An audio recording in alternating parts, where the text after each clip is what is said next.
I just like the firepower. I'm a little kid at heart. I like working on the gun. I like loading all the munitions we load. When we go TDY anywhere, like to Davis Mountain or anything like that, we load everything we can get our hands on. And it's entertaining. It's hard work, it keeps me busy, but it's fun. Always a welcome sight to U.S. and Allied forces on the ground. This is the A-10 Thunderbolt II, better known to its legions of fans as the Warthog. While it can be equipped with a wide variety of today's most sophisticated weaponry, the Warthog is, and always will be, known for one rather distinct feature. This is the gun. Officially known as the GAU-8 Avenger, the gun is the primary weapon system upon which the entire airframe of the A-10 was built. It is essentially a flying cannon providing 30 millimeters worth of American air power. So this is obviously the business end of the 30 millimeter. Here are the rounds right here, so this is the casing for the round. And these are actually, they stay within the gun, because if you were to spit these out, like a lot of times other guns will, so much ballast and the center of gravity of the aircraft will come off so much that you have to keep it in. A normal combat burst is what we call it. It's a 2-second squeeze. So with the gun spinning out, that's around 112 rounds for 2 seconds. With the amount of rounds that we have, which is 1,100, I guess about 9 trigger pulls of useful, I guess, combat damage that we can provide. The gun is by far the Hogpod's favorite thing to do. The gun is the most flexible weapon we have, most of the time the most effective, but then we also at the same time too can carry a pretty incredible assortment of different weapons between the Maverick missiles, precision guided munitions, rockets, illumination stuff we can use at night, and all different sorts of stuff they're constantly building upon on the Hog. But the gun is still the most I guess, effective, flexible weapon that we have. One of the distinctive abilities of the gun is the significant amount of firepower it can put into a target in very short order. The GAU-8 is a complex piece of heavy metal consisting of 7 rotating barrels, each 7.5 feet long and weighing 70 pounds apiece, with the total gun assembly, including the feed system and loaded ammo drum, weighing over 4,000 pounds. Airmen working in the aircraft armament systems field are responsible for keeping the weapon system inspected, maintained, and capable of spitting out up to 70 rounds per second. The GAU-8 system holds 1,150 rounds. It fires approximately 3,900 rounds a minute. The first second of fire fires approximately 50 rounds a second, and then from there it accelerates up to 70 rounds a second. One of the best aspects of working on this is hearing back from ground troops where they called it in and the weapon system performed as designed. It's great to be a part of that. This is the ammunition loading adapter that we use on the 30 millimeter gun on the A-10 Thunderbolt II. It's commonly referred to as the ALA or the Dragon. The ALA is powered by the aircraft's hydraulic power through a flex drive. It attaches to the aircraft with the load head, and we have a CIU that attaches to the ammo can that's delivered by ammo. We normally load 575 rounds per can, which adds up to 1,150 for the aircraft. And what it does at the same time, we can upload bullets and download bullets, and this times directly to the gun system. One of the training advantages available to A-10s and other aircraft in the Great Lakes region is the proximity of the Grayling Air Gunnery Range in northern Michigan. A-10 pilots from the 107th Fighter Squadron at Selfridge Air National Guard Base are just a 30-minute flight to the range at Grayling, where pilots face realistic and dynamic training scenarios. There, pilots are able to train with joint terminal attack controllers, placing bombs and bullets right on target. It's an awesome target set that we can go up there and play on. They're constantly changing it around as to what their customers' needs are. It prepares you very well, because you can go up there, practice it, kind of training around it, and really when you start to fly over in Afghanistan, start to do the stuff that you're practicing training for up there, you're like, oh yeah, I remember doing this up at Grayling a lot of times. For Warthog pilots, maintainers, and their fellow airmen, ensuring this firepower is available when and where needed is at the core of their duty to their state and nation. The thing I like the most, obviously, is serving the United States military, serving in that capacity, and helping protect the people in America, overseas, and being a part of that. Our biggest thing that we do as hog pilots, helping out the troops on the ground and you know, providing that aero coverage that they could need at any time.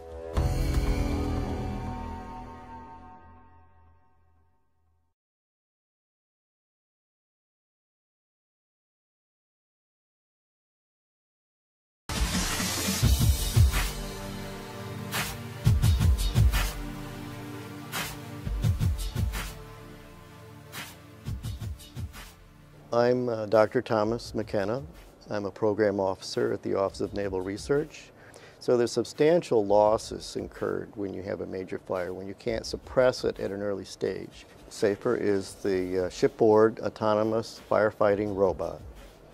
And this is a program that's been going on for about 5 years, basically to develop a humanoid capable of fire suppression.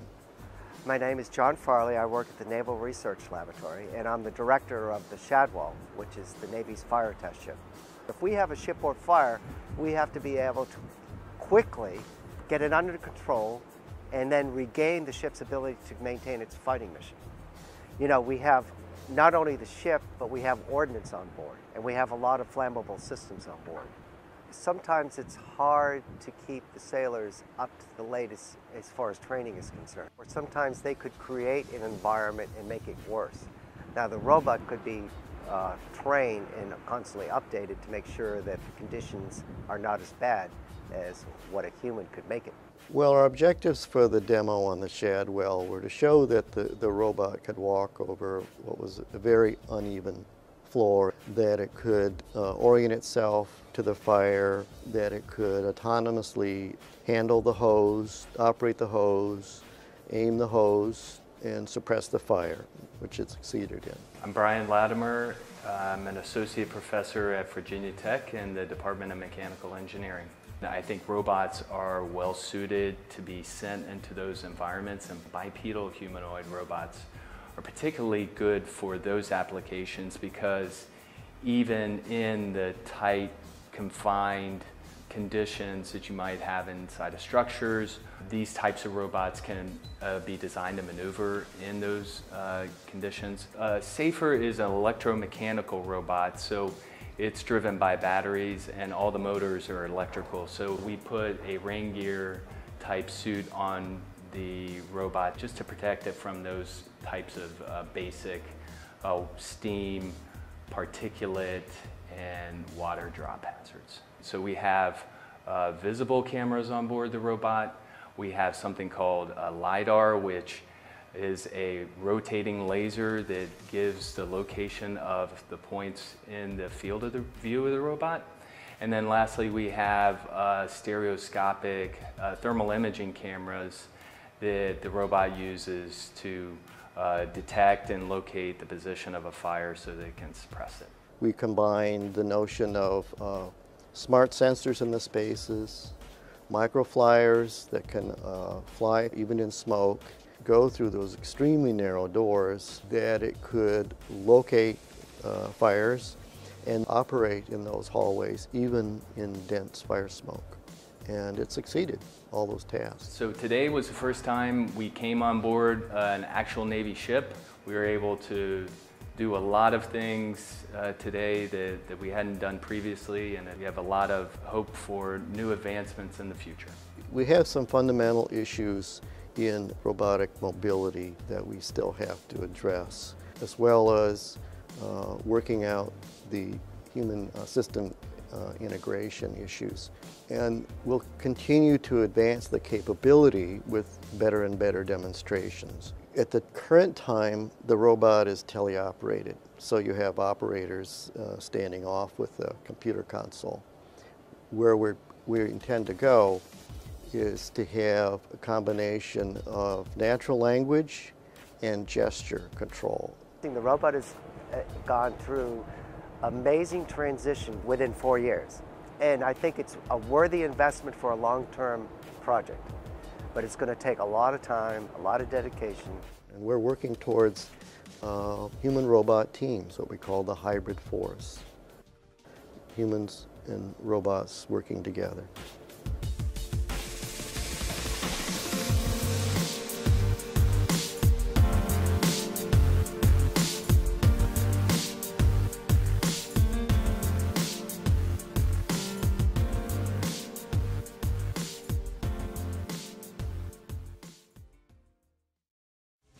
This week on a special edition of Today's Air Force, we'll take an in-depth look at the Boneyard. Without the parts that we reclaim here at the Boneyard, we'd stop flying. We'll meet the dedicated team that brings new life to old aircraft and hear the nostalgic stories of airmen who flew these planes decades ago. We'll have all those stories and much more right now on Today's Air Force.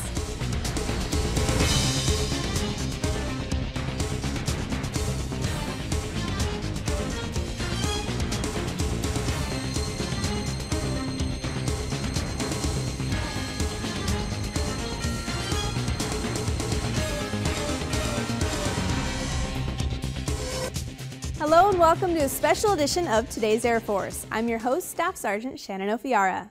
On this special edition of the show, we're taking you to Tucson, Arizona for an inside look at what happens to Air Force planes after they've flown their last mission. Recycling is not a new concept for the Air Force. In fact, we've been doing it throughout our history. And getting new life out of old aircraft is the main purpose of the Aerospace Maintenance and Regeneration Group at Davis-Monthan Air Force Base. Seen from the air, this sprawling 2,600-acre facility is filled with rows of neatly arranged aircraft, many which look almost ready for takeoff. But on the ground, it's a different story. With all sorts of planes in various stages of disassembly, many of them several decades old, it's easy to see how this place got the nickname that most people know it as, the Boneyard. Tech Sergeant Nicholas Kurtz explains how the program got its start.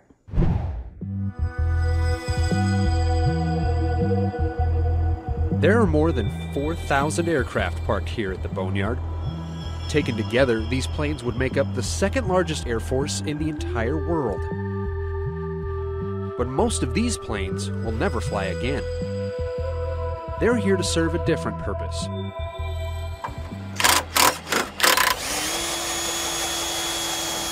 The Boneyard is where the Air Force and every other U.S. government agency sends their decommissioned airplanes to be taken apart, reused in other aircraft, or turned over to the Defense Reutilization and Marketing Office to be sold as scrap. The reclamation process at AMARG is able to extract the very last tax dollars from these aircraft after they've reached the end of their useful operational lives. It's a mission that's been helping save taxpayers money since the end of World War II. Shortly after the Second World War, there were huge quantities of surplus aircraft scattered all over the world. A lot of them were scrapped where they were in theater, depending on the types. Other airframes were identified as having value for potential future use, or there just wasn't enough capacity in the overseas theaters to dispose of them as required. So a lot of them were ferried back here. In particular at Arizona, a lot of B-17s, B-24s, and B-25s were all located here. And the 50s was kind of a unique golden age of jet flight and propeller flight. There was an enormous diversity of aircraft being used by the Air Force, some more successfully than others. So a lot of them were rapidly outclassed and made obsolete. So, you know, entire production runs of aircraft were brought here for reclamation, like F-84s, B-36s, whereas others were brought here for storage and regeneration. A lot of B-29s were stored here after World War II, and they were pressed back into service for Korea. So up until the early 60s, AMARC was principally an Air Force facility. The Navy and the Marine Corps maintained their own facility up outside Phoenix at Litchfield Park. But that was closed up, I think, in 1962, and all those assets transferred down here. So since that time, this has been the complete storage facility for government aircraft. So you find NASA aircraft over there, you find Coast Guard aircraft, Border Patrol, Navy, Marine, Reserve units, training units. We have a lot of unique airframes here, a lot of one-of-a-kinds or few-of-a-kinds. Behind us here, there's a B-36 Peacemaker. It's special. It is the last production one ever built by Convair. Came off the assembly line in 1958, flew for 2 years, retired out in Fort Worth. It's one of only 4 existing airframes out of nearly 400 built. One of my personal favorites is the Boeing B-52A Stratofortress. It's the oldest buff in existence, serial number 3. Third one off the production line. It was the principal test airframe and carrier mothership for the X-15 program. So nearly all of the early Gemini, Mercury, and Apollo astronauts all dropped off of our B-52A in the X-15 program. The recently deceased Neil Armstrong was a participant in that program and dropped off our airplane. So it's To my eyes, it's kind of reeking in history. I really love it. As the Air Force has evolved, so has the Boneyard. During the Cold War, America's determination to outpace the Soviet Union in the space race helped fuel an explosion of technological advancement. Almost as quickly as they were introduced, U.S. military aircraft were regularly phased out as newer aircraft flew faster, higher, and farther. The outmoded airplanes were sent here, and the Boneyard's inventory began to swell. With the Vietnam War came a renewed call for even more advanced bombers and fighters. By the time that war started to wind down in 1973, the Boneyard's fleet had reached an all-time high of more than 6,000 aircraft. Today, some 4,000 aircraft still sit in the Boneyard, in various stages of the reclamation process. But the inventory here, much like in today's Air Force, is destined to change. You know, as our Air Force becomes more and more technologically reliant, fewer and fewer different types of airframes are being produced. I would expect probably in 20 or 25 years, you'd probably see less than 1,000 aircraft over there, and looking out 40 years, there may not be a need for such a large facility. There'll always be a need for the facility, but whether or not you're going to find fleets of KC-135s or fields of F-15s, probably not. You know, there's 200 some odd F-22s. You know, the F-35 hasn't even really come into full operational service yet, so I wouldn't expect to see any of them even twinkling at retirement for 35 or 40 years. You know, but there's probably several hundred of them, so it's not going to be the same vast, diverse fleet that you see now. So, you know, it is kind of the end of a golden age, you know. Over the course of its more than 60-year history here in the American Southwest, AMARG has become something of an aviation enthusiast's mecca. Wherever you go in the world, anybody who kind of is interested in aviation or airplanes at all, if you mention Tucson, you know, their eyes light up and go, oh, that's where the Boneyards are, right? Yeah, that's where the Boneyards are. And the Boneyards are here for a very good reason. Turns out the desert climate here in Tucson provides an ideal environment for long-term storage of these aircraft, with very little risk of corrosion or other damage from the elements. The ground we're on here is fairly unique. It's a very high calcium soil, very stable. When it's dry as it is now, it's as hard as concrete and very, very, very robust. And with the dry weather conditions here, low relative humidity year-round, very low rainfall, averaging about 6 to 8 inches a year in the region, there's nothing like tornadoes or hurricanes or that type of thing here to potentially destroy assets. So Tucson was identified as an ideal location for an active reclamation facility. And that year-round sunshine also makes this an ideal location for people to come visit and experience Air Force history in person. Normally, when someone wants to get a good look at some military aircraft, they have to do it through binoculars. But here at the Boneyard, you can get up close and personal with everything from fighters, bombers, tankers, lifters, just about everything the Air Force has flown in the last half-century. Our visitors almost universally enjoy the sense of adventure they feel coming out here in the desert to look at airplanes. We don't rope off our airplanes outside. People are free to get up and stick their head in the wheel well, bump their heads on a propeller, trip over a tie-down cable, run from rattlesnakes. You know, it's the authentic desert experience out here. And it's a big part of our charm and our appeal. One of our sort of taglines is, you know, where you can touch history, and we embrace that. So it's not all just about tearing down old aircraft as newer technology makes them obsolete. Preserving Air Force history has become like a secondary mission at the Boneyard. Along with the Pima Air and Space Museum right across the street, AMARG serves as a sort of monument to the accomplishments and innovations of the past, hoping to inspire America's future pilots, aircraft engineers, and astronauts. You know, our next generation of aerospace innovators, for all you know, could be wandering around here this weekend, getting that whiff of hydraulic fluid. If we can expose and encourage young people to come out and challenge themselves and find a direction through what we do here, however little, I think it's important work. Time and technology march on. The Boneyard will continue in its mission, taking custody of outdated aircraft, salvaging and reusing every part possible. But except for the small handful of aircraft that are preserved for posterity, once a certain model of jet fighter or helicopter or long-range bomber is gone, it's gone forever. A common misconception that a lot of people have with AMARC is that there's still World War II aircraft over there. We more often than you think, we do get emails or phone calls from people doing family history, or have heard legend through one of their uncles or cousins that, oh yeah, there's a boneyard out in Arizona that's got all these World War II aircraft out there. So they call wondering if their grandfather's B-24 is still parked across the street there, and we have to generally explain to them, no, I'm afraid not. I mean, it was turned into beer cans probably 60 years ago. So the idea that a lot of people have is that the boneyard is really a boneyard, like a graveyard, where it's a very static kind of place where nothing happens. It's just a big, I don't know, like some hillbilly farm in the middle of Texas with 400 old tractors laying there. It's anything but, as you may have seen. It's a very heavily engaged, dynamic, busy organization that's tasked with supporting, the mission of the United States Air Force and its allies. And that's a huge amount of work. For today's Air Force from Tucson, Arizona, I'm Tech Sergeant Nicholas Kurtz.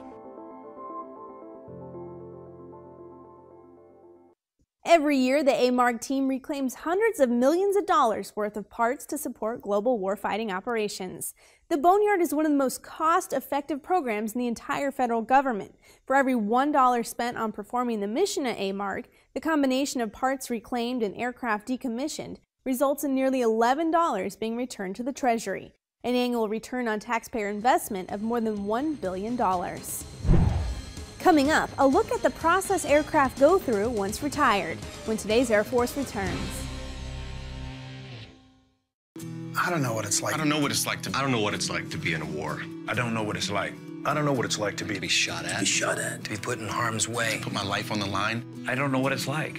But I do know no one comes back the same. No matter how tough you are, how brave, how patriotic. anybody can get hurt. And not just physically hurt. If you're a service member or in a military family and you're feeling hopeless, you're not alone. Please call this number. It's confidential and free. Your family needs you. We need you. Thank you for your service.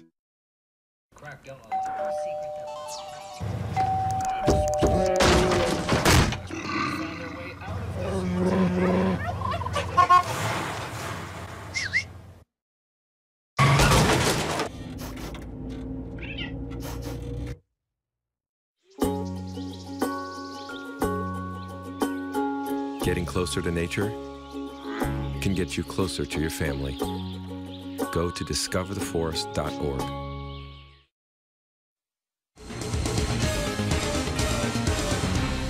Welcome back to this special edition of Today's Air Force. So far, we've shared a little bit about the Boneyard, its history, and its importance today to Air Force missions worldwide. Now we'll take a look at what happens to aircraft once they make that final landing at the Boneyard, and how some get a second chance. Here's the story.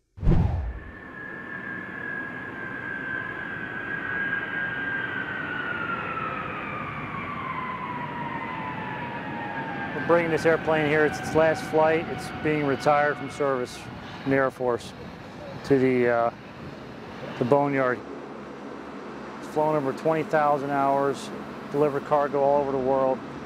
It's a sad day of seeing this airplane being put to rest. But it has had a long life. It's been flying since 1969.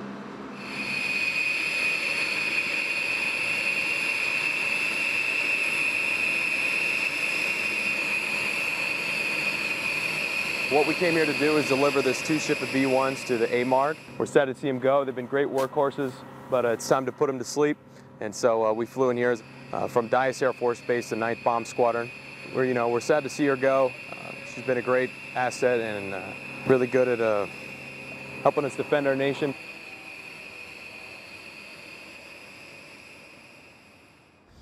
You got it, Senor. One of the things that I talk about when I get a chance to talk to the employees of AMARC is I talk about what we do here. Do we store airplanes? We sure do. But that's not what's important about us for the Department of Defense. The most important thing we do is support the warfighter through different technologies and through different operations. We have 5 major processes that we do here. The first is storage, which most people are familiar with, taking an airplane, preserving it here and keeping it in the desert for future use. Our role is to preserve incoming aircraft. Well, we first started out by taping up all the seams of the engine That's what we're working on, the B-52 back here behind me. And then after that, we sprayed the first coat of rubberized coating, basically to prevent dust and bird intrusion from getting into the engines and trying to keep them as clean as possible. Most people think we store aircraft just to get rid of them later, but a large number of the aircraft go through what's called regeneration, where we will take them and we will return them to flyable status in order to use them for different programs. For example, we're regenerating F-4s that are used as drones so that our pilots can shoot live missiles at them to identify whether or not they would have been able to hit a target in combat. These aircraft that were produced in 66, 67, 68, 69, you're rebuilding an aircraft that was made almost 40 years ago and has spent the last 20 years sitting in the desert in storage. So it's a tremendous task to take that airplane out of the desert, rebuild it, and then get it back into flying shape. At least 40% of what we use to regenerate this aircraft will come from another F-4 that's sitting out in the desert. Each and every day we reclaim about 50 parts off of the aircraft here and send them to keep the aircraft fleet that they have right now current and flying. We have tons of great parts out here and no sense in letting them go to waste. So 90% of the stuff we pull is just as good as anything as a brand new part. It's just dirty. There's very few parts that I've pulled since I've been out here that were deemed bad. There is a savings of dollars when we reclaim parts from here at the boneyard, but that's not actually the biggest benefit. The biggest benefit is the largest number of parts we reclaim cannot be bought. There we go, and that's our job in a nutshell. And therefore, if without the parts that we reclaim here at the boneyard, we'd stop flying. So it's not as much about money, it's about mission. And the mission would stop if we stop reclaiming parts from here. Yep, that's it. Yep. For the most part, we just pull parts and send them in all day, you know, one after another. It's a great job.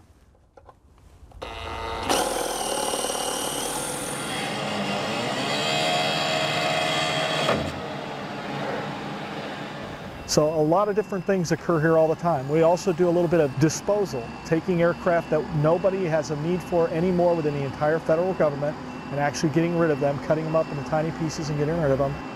And it takes a total about, for C5, processing and shipping out about a week. We're demilling the fuselage of the C5. Basically what we do is we just tear it down, we shred it up, and then we send it off to refineries to be processed into other materials.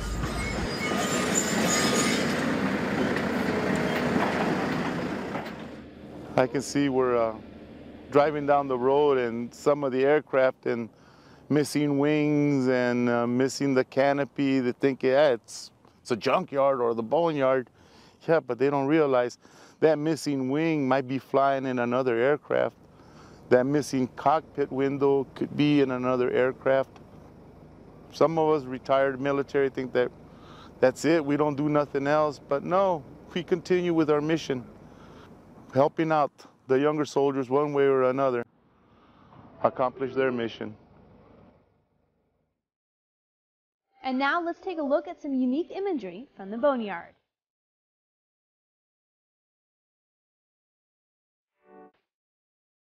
The Boeing YAL Airborne Laser Testbed Weapons System now sits decommissioned at the 309th Aerospace Maintenance and Regeneration Group at Davis-Monthan Air Force Base, Arizona. A C-5 Galaxy aircraft sits motionless while clouds pass overhead as it waits to be taken apart.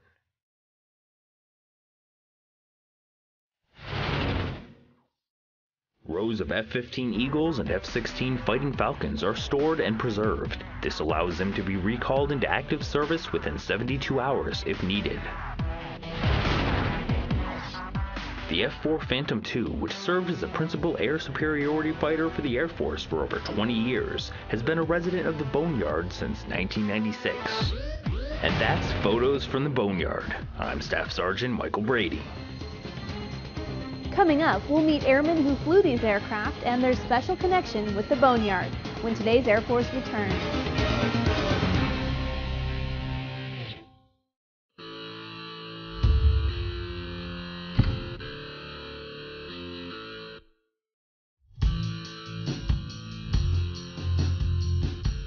The design of the new Air magazine, it's evolved into something now that's just really amazing to look at and to experience.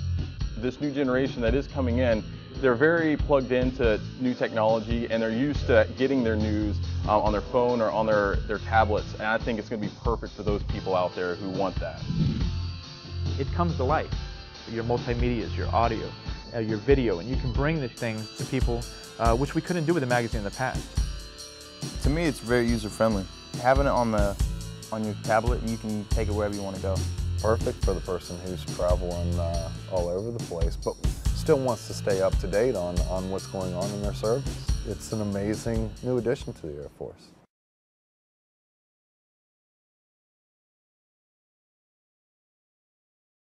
Environmental management systems empower pollution prevention. They empower us to know what is disposable and what is reusable. To rethink what we already do, but with a renewed purpose. And they remind us how all the small things can equal big results. Helping us build a better world one day at a time. With EMS to light the way, each one of us can make a world of difference. EMS. Conserve today. Secure tomorrow. Blue Acts of Green.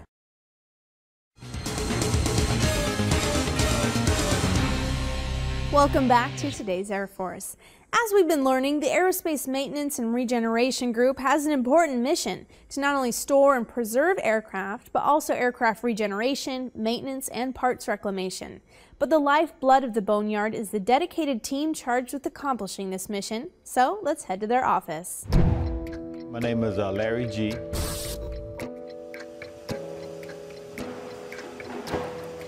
Right now you're in the F4 drone production hangar. A drone is an unmanned aircraft that is flown by a man on the ground by way of radar and radio signals.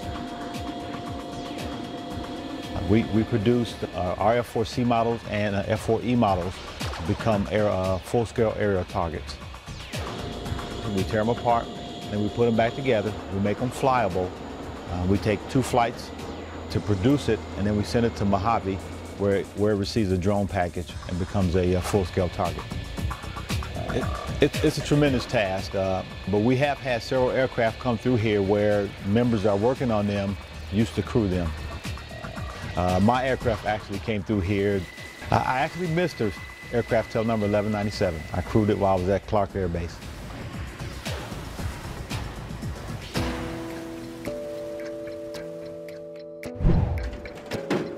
It's about 5,000 planes that are in the process of being decommissioned and taken apart to where you can see behind me to this point to where we get to cut it up.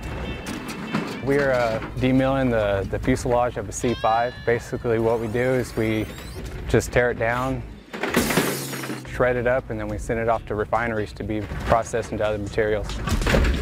Right here, the C-5 here takes about 4 days of work to cut down and to process. Just what we do is we shred it down and then we just ship it to refineries. And I just cut it into areas that I feel like it would be easiest for me to handle. I just break it.